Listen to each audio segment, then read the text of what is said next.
Hey YouTube, so I'm just making a quick update video for my stock market vlog, and so this is what it's at so far. And so I think, I don't know,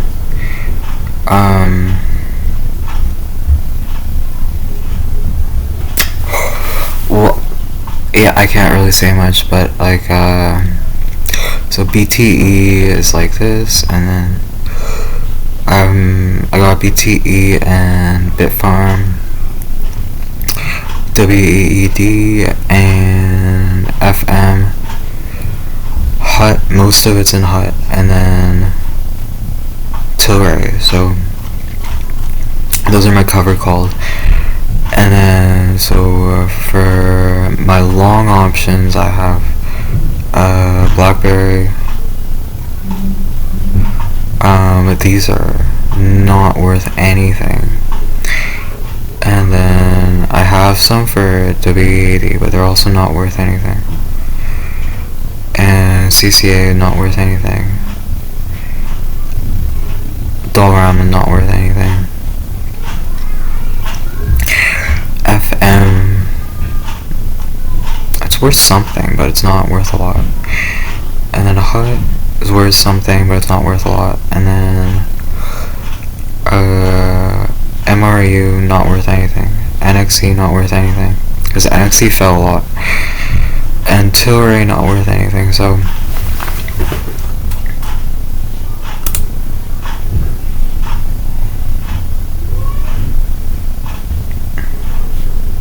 here's my allocation. So it's like this, and like this.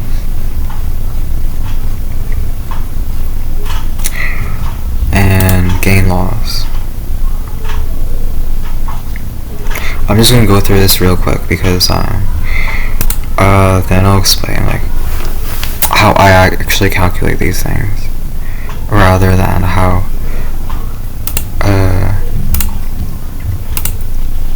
the web broker calculates it.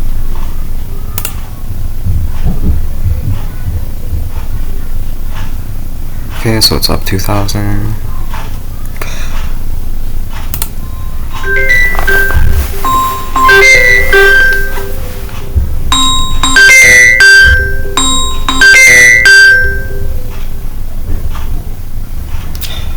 Sorry about that. So I'll continue the video. Let's see. So I won't do all the calculations, but I will just explain the difference between a few things. So first of all, for a covered call, there's actually three different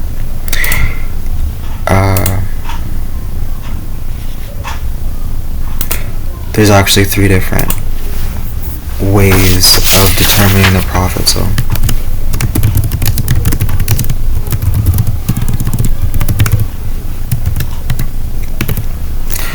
the first way is like the enter profit. So how much it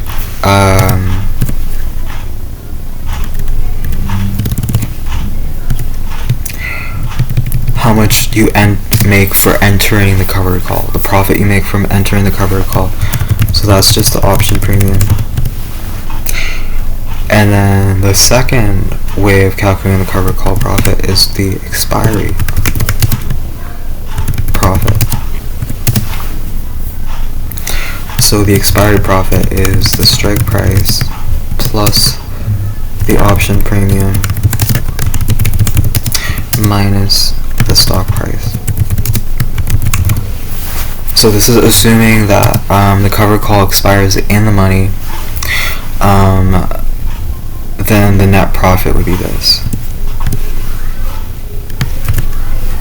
So assuming covered call expires in the money. And then the next one this one is the exit profit. So this is the price change. So that is the current stock price minus original stock price.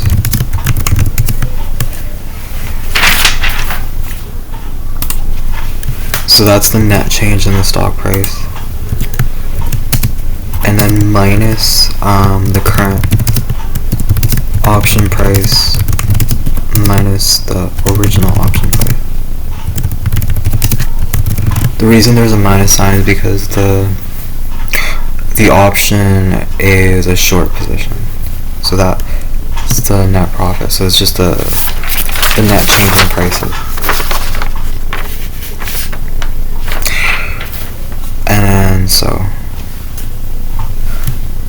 in all three cases, the profit margin is equal to the profit divided by the stock price.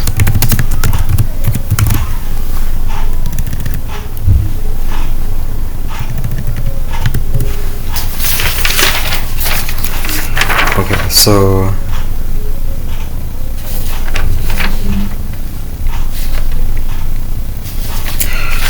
that's that, and then so that's how you calculate. I think that's how you calculate the profit. So there's three different ways of calculating profit. It depends on what you mean by the profit, like the enter profit, the expiry profit, or the exit profit. And all of them are equally valid depending on the situation. Okay, so now I'll explain how to calculate net worth. So net worth, so covered call, so the value of a covered call is equal to the strike price.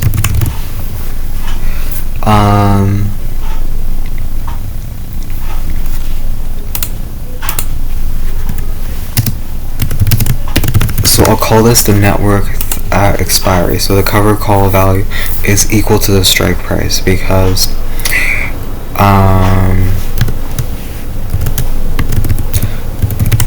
assuming covered call expires in the money, then the covered call value is equal to the strike price. And then so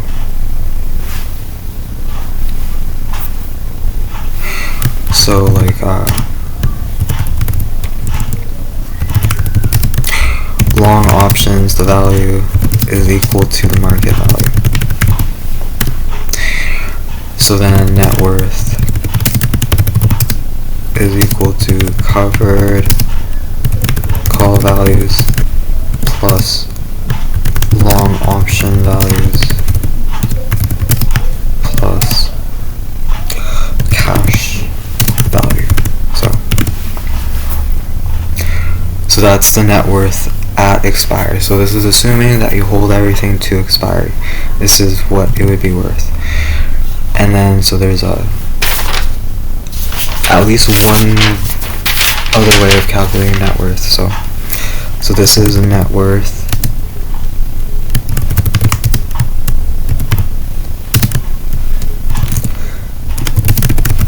at exit. So this is slightly different. So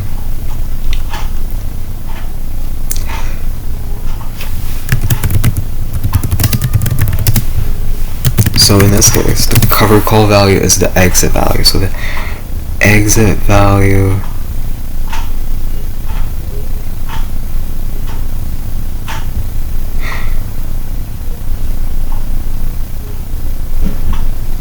exit value should be it should be the current stock price minus current option price. because that's how much money you get if you were to exit out of the covered call right now. And then everything else is exactly the same. Long option value equal to market value, net worth equals covered call values plus long option values plus cash value. Okay.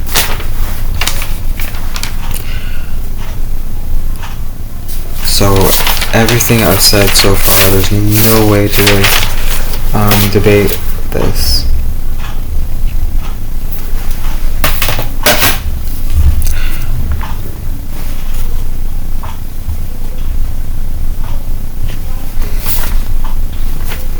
So now I'll explain. Covered call roll up profit. So this is the next thing.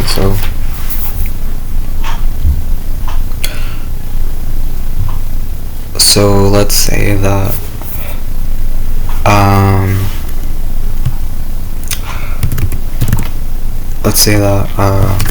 assuming cover call rolls up from A to B, so from $A to B dollars.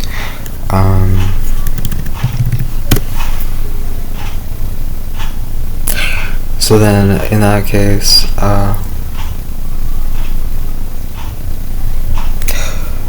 the net cost is equal to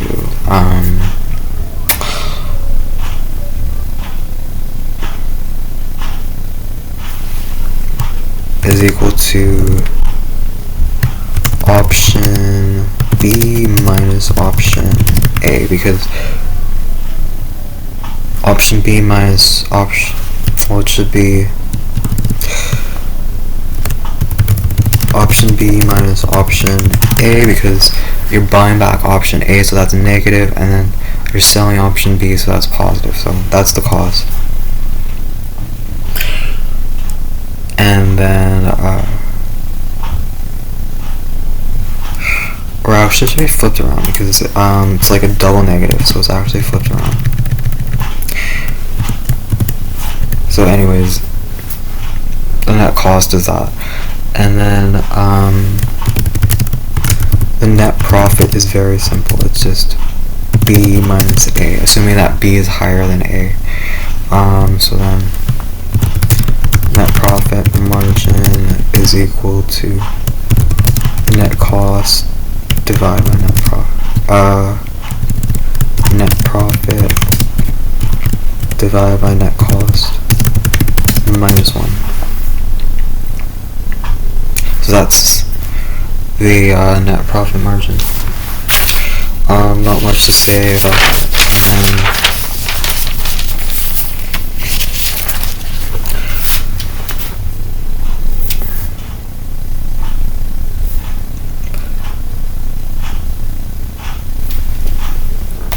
So then there's something, I'll give examples for this. So there's something called an exit margin. So the exit margin, so this is the exit profit margin. So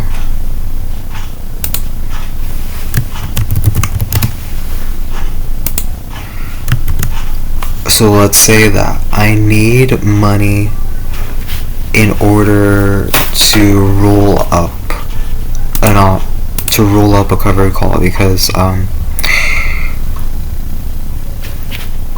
there's a net cost involved. So let's say that I exit out of another covered call. So then the exit profit margin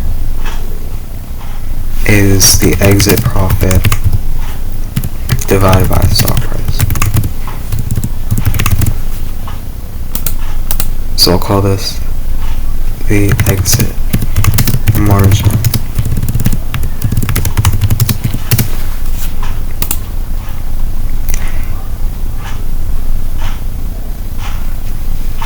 And then obviously the roll-up margin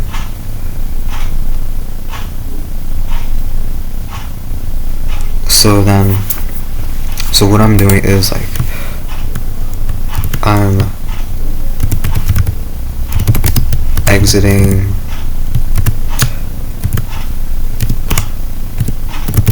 cover call A to roll up covered call B.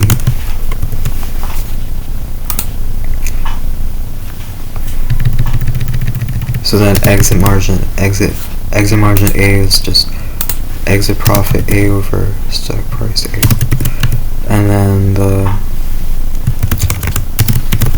roll up margin B is whatever it is based on that formula. So then the net profit margin is equal to exit margin A plus roll up margin B. So assuming that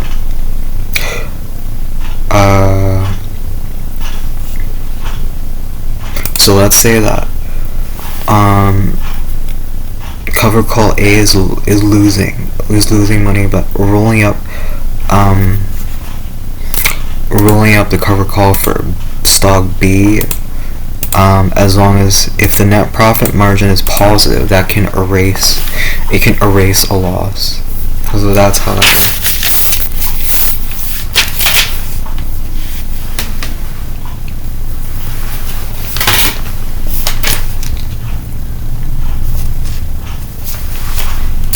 So I'll explain it with an example. So this is all for HUT. So then HUT,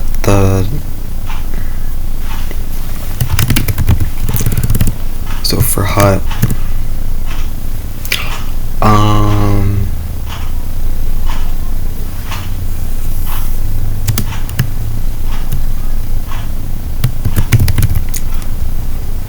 so this is for the HUT enter profit. So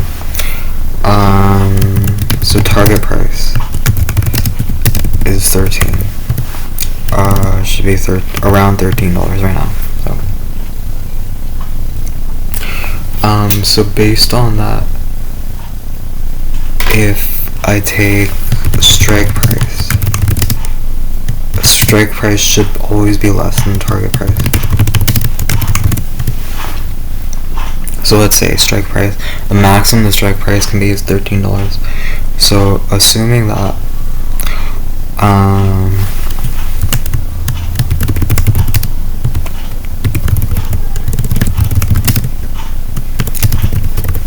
assuming strike equals 13, then enter profit equals 4.60, expiry profit equals 5.15.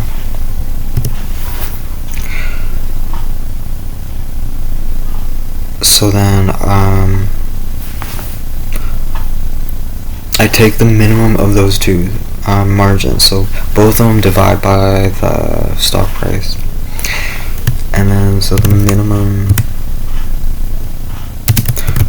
profit margin is 37%.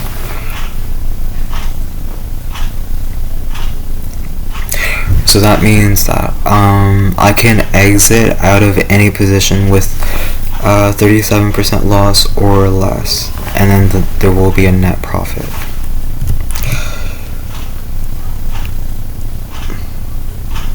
And then I'll explain the HUT roll up.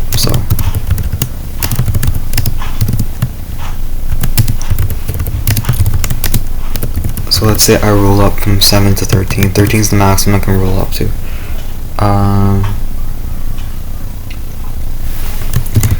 So then in this case the net cost is 2.80, which is the cost to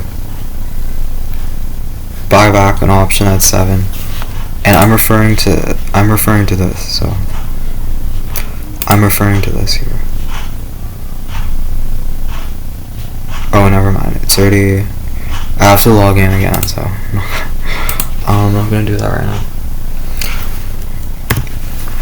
but these are based on my own stock portfolio. And then so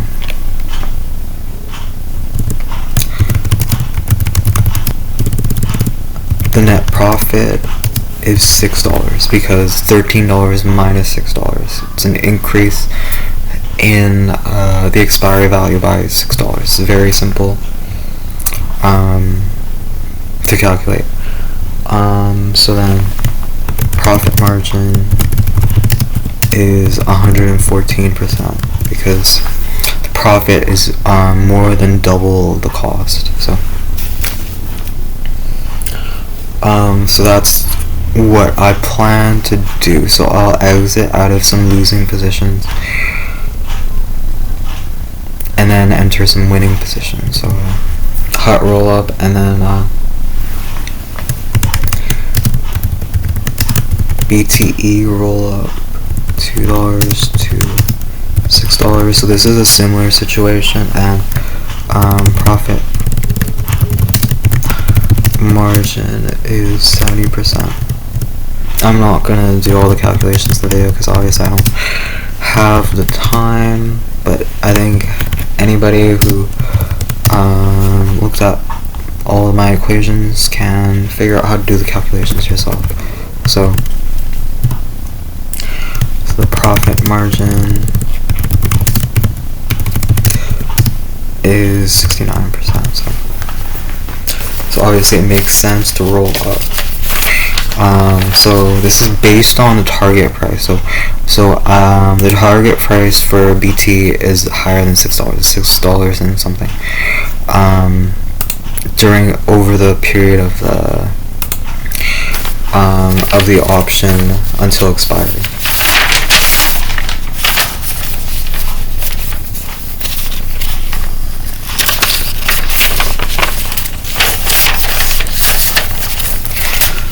So for instance, let's say that I want to exit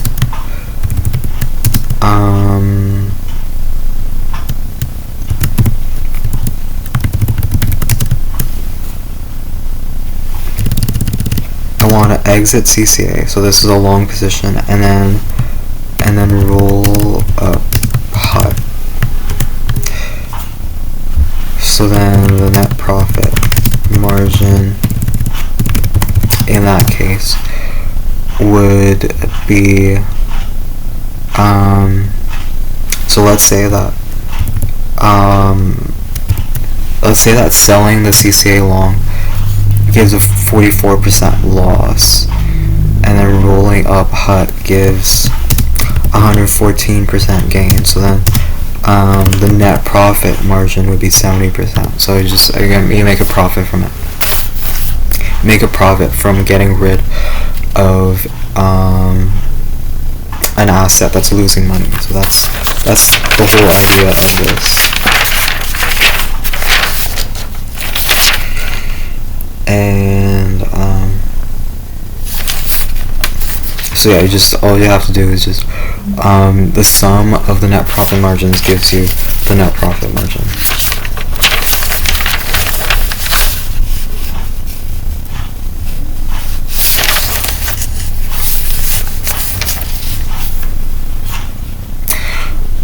So as you can see, for HUT, since the net profit margin is actually higher than 100%, and for any investment, the most value it can lose is 100%. So even if it lost 100% of its value, the net profit margin is still 14%. So that means that I can use this method to actually exit out of all of my losing trades, all of my losing investments.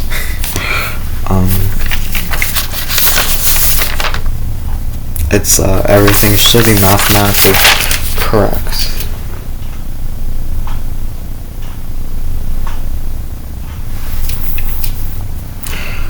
So now I'll just write down the exit margin. So the exit profit margins for what I'm holding right now these are all covered calls. So this is minus 47% if I were to exit out right now. Bitfarm. So this is using the trade price right now. So for example, if I'm buying, then it's the ask price. If I'm selling, then it's the bid price. So then so it's guaranteed that it would sell or buy if I was exiting out of anything.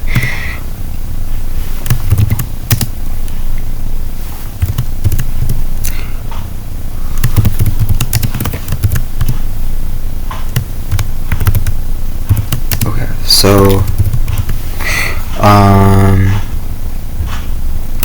WEED and Tilray I want to exit out of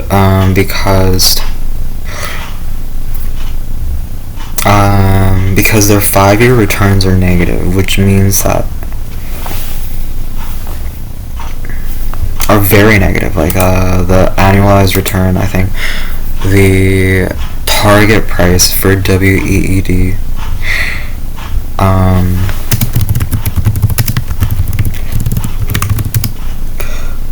the target price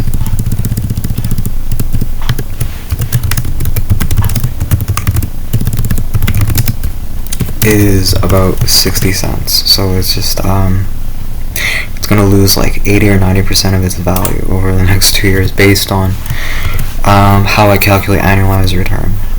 And Tilray is sort of the same thing. So target price is, I think, $1.15, so it's gonna lose a lot of value. So I want to exit out of these. All the other ones are fine. But yeah, so I want to exit out of Tilray and WEED because in the long term, based on how, based on my own projections, they're gonna lose money. So this is how I calculate annualized return is just the 5-year return plus 1 to the 1/5 power, so it's just the 5th root, and then minus 1, so that is assuming exponential.